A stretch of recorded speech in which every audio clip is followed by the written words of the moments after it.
Heat. Heat is molecules moving around. And today we're going to talk about heat as it moves from one place to another, how heat moves around through things, and that's called thermal conductivity. Sort of like wires conduct electricity, metals can conduct heat. And I've got 6 different kinds of metals here. We've got copper and aluminum and zinc and tin and lead, and iron and then lead.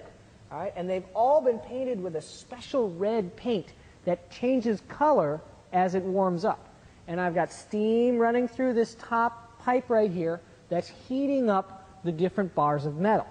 All right? And now as the color, as the red color changes to a lighter color, right, you can see the bars of metal heat up slowly. All right? And so you should see different colors appear as we keep heating them up. All right, so here we've got 6 different metals, and you see that here that the aluminum and the zinc, okay, the aluminum and zinc, the second and the third ones from the left, are changing color. They're darker, so they conduct heat better than some of the other metals. And if you remember some of my talks about temperature, thermodynamics, right? We talked about how aluminum is a great conductor of heat, and that's why we make baking pans out of them to make cookies. And as we continue to heat up here, you can see some of the others heat up. We're going to let it go and then speed up time elapse, and we'll see how it goes maybe at a little bit faster rate, so we don't have to wait here all day.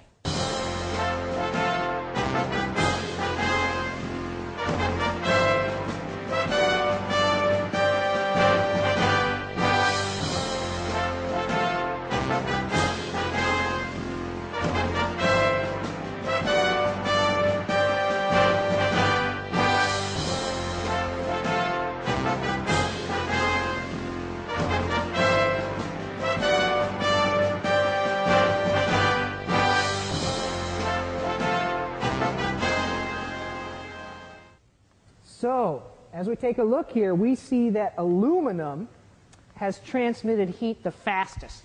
It's the highest conductivity. And right behind that is probably copper, followed by zinc, and then tin and lead and, iron and lead. Okay, tin and iron and lead don't conduct heat very well. All right? So if you were going to make a pot that conducted heat well, to maybe use in cooking, what are we going to use? We're going to use a copper pot and aluminum pot. Okay? Now this is not a measurement of how much heat they can contain. It's how fast the heat moves through it. All right? And that's 2 different measurements. But there you go. This is why you would probably want to make, if you want an even distribution of heat, like a baking pan, you want to use aluminum. All right? So thermal conductivity, how fast heat is moved from one place to another through a substance. There you go. Now I have a nice big rod with a piece of paper around the outside. And I'm going to stick it in the flame. So if I put this in the flame, we can see what happens. All right, you see that there are stripes appearing on this. Okay? Why is that? Okay, why do I get a nice stripe pattern of burnt, not burnt, and burnt again? Well, if I take the paper off,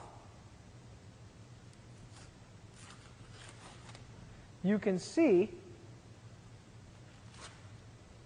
that this rod is actually made out of alternating discs of metal and wood and metal and wood. And wherever there's a piece of wood, you get burned paper. Okay, so a piece of wood and a stripe. Okay, so where this stripe right here is got paper behind it. All right, it's got wood behind it. Okay, and so the reason that you don't burn the paper here is because of thermal conductivity. Okay, you heat up the paper here, and the heat is transmitted into the metal discs very quickly, away from the paper. So even though we're heating the paper, it doesn't get very hot because all the heat flows into the metal disc, and you get really cool stripes.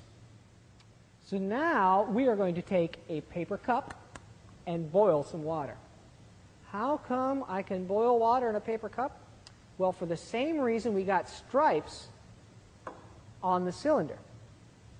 When I apply heat to the cup,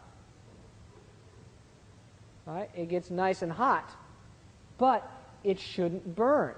All it does is it slowly heats up the water. So the paper gets hot, but as the paper heats up, the water absorbs the heat and is continually taking heat away from the paper to keep it from burning. All right, and in fact, as we'll slowly see here, the water is already starting to boil, and so as the heat is applied to the paper cup, right, again, it doesn't exceed its burning temperature. It doesn't get hot enough to burn the paper because the heat is always being pulled into the water, and it's just heating up the water.